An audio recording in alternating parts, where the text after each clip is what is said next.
Before we talk about NAT gateways and NAT instances, we need to know what network address translation is.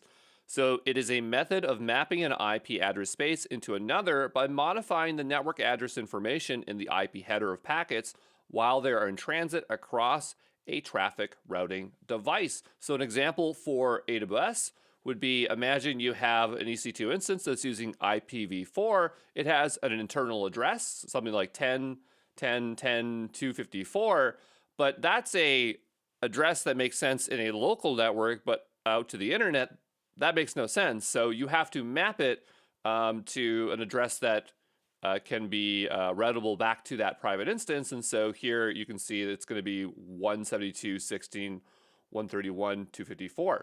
And so that's what the NAT is doing. It is mapping those internal IPs, those private IPs, to public IPs. There's another use for a NAT, and that's when you have two private networks and they happen to have the same IP address, where you would have conflicts, because of course there'd be no way to route to both of them. So the NAT would be able to resolve the differences between that and give them different IP addresses. So hopefully that is very clear what network address translation is.